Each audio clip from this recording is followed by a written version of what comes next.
सलामती है उन आंखों पे जो हिदायत पे नजरें जमाए बैठी हैं, उन कानों पे जो जिक्र खैर के मुंतजर रहते हैं और उन कदमों पे जो हिदायत की राह पे गामजन हैं। ये बयान फरमाइएगा आम साहब, आप पंजाब में रहे, पंजाब के देहातों में आपने देखा मज़ारात हैं, सजादा नशीन बैठे हैं, दरगाहें हैं, बिल्कुल मामूल होता है, लोग जाते हैं मकबरों पर, वहाँ पर बोसा भी लेते हैं तबर्रुकात का, यहाँ तक कि कब्रों को सजदा भी करते हैं। ये बताइएगा कि बड़ी तावीलात पेश की जाती हैं, भाई वो सजदा असल वाला तो अल्लाह को ही होता है, ये तो एक ताज़ीम की, एक तरीके से झुकने की, उनके अदब एहतराम की अलामत है जिसको हम नुमायाँ कर रहे हैं। क्या कोई मुसलमान किसी दरगाह, किसी बुज़ुर्ग की कब्र, किसी मज़ार, किसी इस तरह की जगह पर जाकर सजदा कर सकता है? अगर वो ऐसा करता है और जानते बूझते करता है और इसको ओन भी करता है, तो इस तरह के मुकदमे के बारे में दीनी लिहाज से राय क्या होगी? दीन में जो चीज़ें ममनू करार दी गई हैं उनमें से कुछ हकीकत होती है और कुछ उसकी अलामतें होती हैं।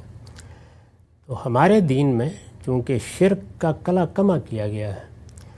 शिरक के बारे में आप जानते हैं कि दुनिया पर उसकी फ़िक्री और अमली हुकूमत रही है कम व बेश 2-2.5-3 हज़ार साल तक। तो अल्लाह के आखिरी पैगंबर ने जद्दोजहद करके इस हुकूमत को ख़त्म किया है। तो इस मौके के ऊपर जैसे कि कुरान की आयत है, ये बता दिया गया है कि अब हकीकत भी ममनू है, वो तो हमेशा से ममनू थी, इसके कालब में या इसकी अलामतों में जो चीज़ें हैं वो भी हराम कर दी गई हैं। तो अल्लाह के सिवा किसी को सजदा नहीं किया जा सकता, ताज़ीम का भी नहीं किया जा सकता, रुकू की हद तक भी नहीं झुका जा सकता।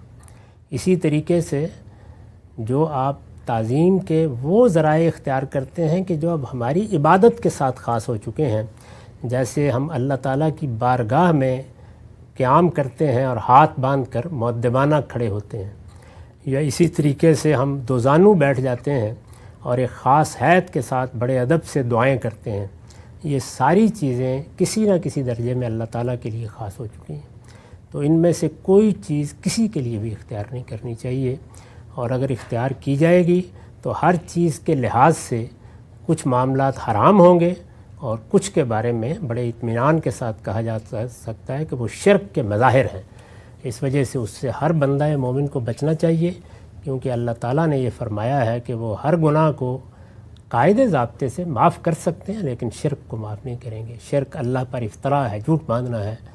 तो हमारे दीन में इन सब चीज़ों से रोक दिया गया है। इबादत की जितनी हैतें हैं, खा वो क़याम हो, खा वो रुकू हो, खा वो सुजूद हो, खा वो दोजानू बैठना हो एक ख़ास तरीके से,